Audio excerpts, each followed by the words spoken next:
Hey guys, welcome to Reading Affairs.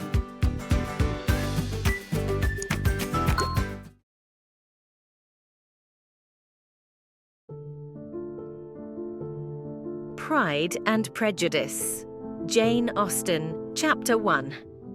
It is a truth universally acknowledged that a single man in possession of a good fortune must be in want of a wife.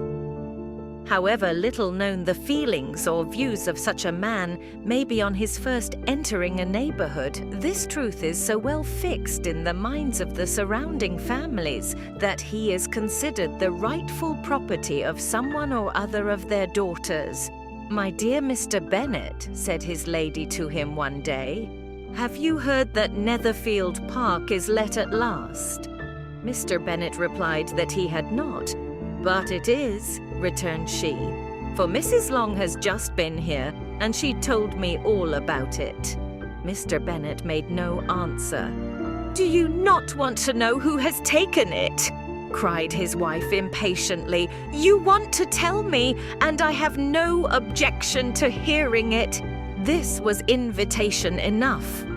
"Why, my dear, you must know Mrs. Long says that Netherfield is taken by a young man of large fortune from the north of England, that he came down on Monday in a chaise and four to see the place, and was so much delighted with it that he agreed with Mr. Morris immediately, that he is to take possession before Michaelmas, and some of his servants are to be in the house by the end of next week." "What is his name?" "Bingley." "Is he married or single?" "Oh, single, my dear, to be sure. A single man of large fortune, 4,000 or 5,000 a year.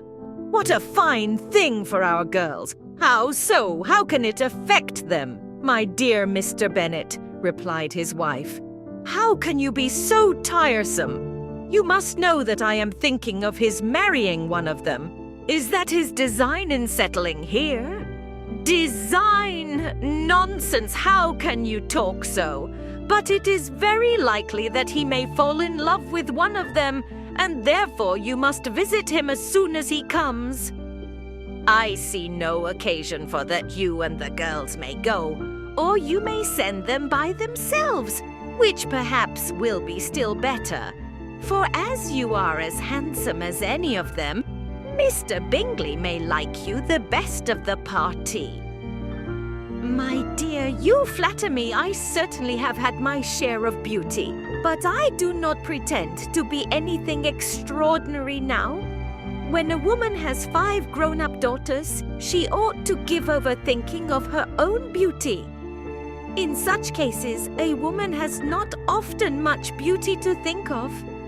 But, my dear, you must indeed go and see Mr. Bingley when he comes into the neighborhood."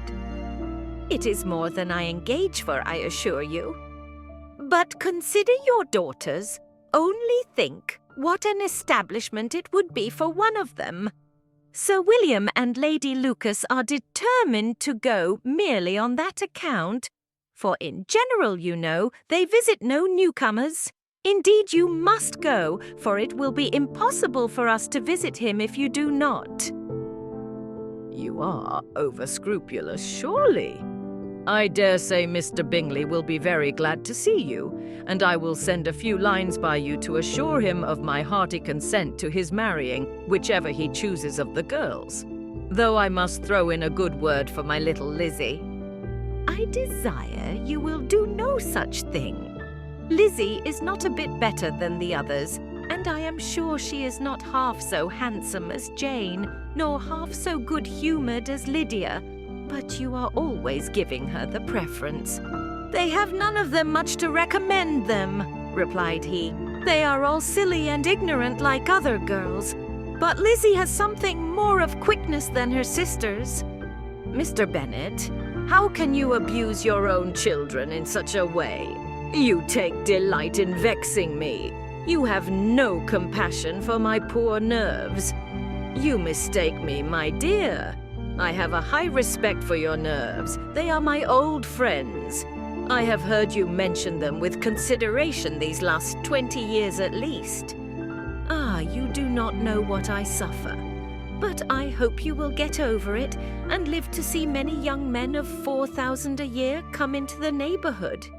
It will be no use to us if 20 such should come, since you will not visit them. Depend upon it, my dear, that when there are 20, I will visit them all.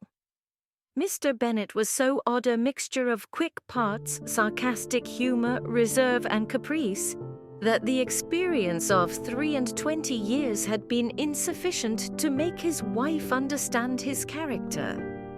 Her mind was less difficult to develop. She was a woman of mean understanding, little information, and uncertain temper. When she was discontented, she fancied herself nervous. The business of her life was to get her daughters married. Its solace was visiting and news. Chapter 2. Mr. Bennet was among the earliest of those who waited on Mr. Bingley. He had always intended to visit him, though to the last always assuring his wife that he should not go, and till the evening after the visit was paid, she had no knowledge of it. It was then disclosed in the following manner. Observing his second daughter employed in trimming a hat, he suddenly addressed her with, "I hope Mr. Bingley will like it, Lizzie." "We are not in a way to know what Mr. Bingley likes," said her mother resentfully, "since we are not to visit." "But you forget, Mamma," said Elizabeth, "that we shall meet him at the assemblies, and that Mrs. Long promised to introduce him." "I do not believe Mrs. Long will do any such thing. She has 2 nieces of her own. She is a selfish, hypocritical woman, and I have no opinion of her." "No more have I," said Mr. Bennet, "and I am glad to find that you do not depend on her serving you." Mrs. Bennet deigned not to make any reply, but, unable to contain herself, began scolding one of her daughters. "Don't keep coughing so, Kitty, for heaven's sake. Have a little compassion on my nerves, you tear them to pieces." "Kitty has no discretion in her coughs," said her father. "She times them ill." "I do not cough for my own amusement," replied Kitty fretfully. "When is your next ball to be, Lizzie?" "Tomorrow fortnight." "Aye, so it is," cried her mother. "And Mrs. Long does not come back till the day before, so it will be impossible for her to introduce him, for she will not know him herself." "Then, my dear, you may have the advantage of your friend and introduce Mr. Bingley to her." "Impossible, Mr. Bennet, impossible. When I am not acquainted with him myself, how can you be so teasing?" "I honour your circumspection. A fortnight's acquaintance is certainly very little. One cannot know what a man really is by the end of a fortnight.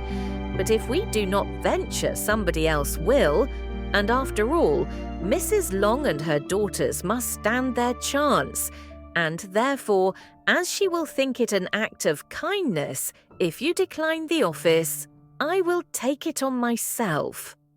The girls stared at their father. Mrs. Bennet said only, "Nonsense, nonsense." "What can be the meaning of that emphatic exclamation?" cried he.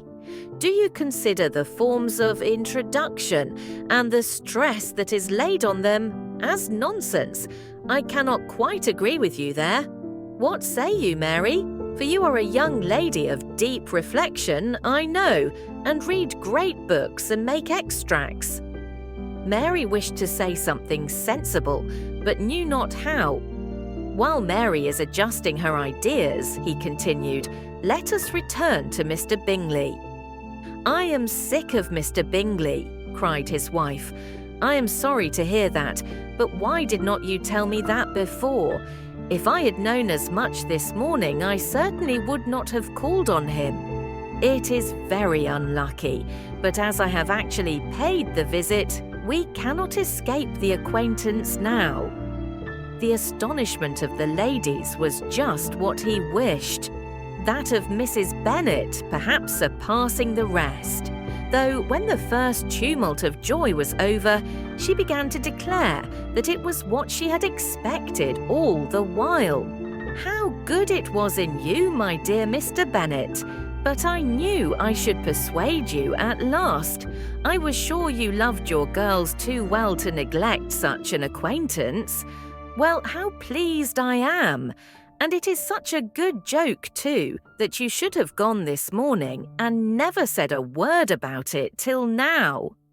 Now, Kitty, you may cough as much as you choose, said Mr. Bennet, and as he spoke, he left the room, fatigued with the raptures of his wife. What an excellent father you have, girls, said she when the door was shut. I do not know how you will ever make him amends for his kindness, or me either, for that matter. At our time of life it is not so pleasant, I can tell you, to be making new acquaintances every day. But for your sakes, we would do anything, Lydia, my love. Though you are the youngest, I dare say Mr. Bingley will dance with you at the next ball.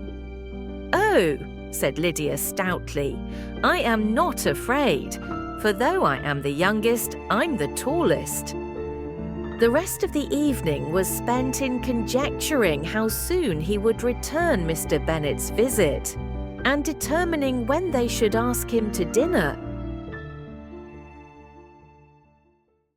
Thank you for listening.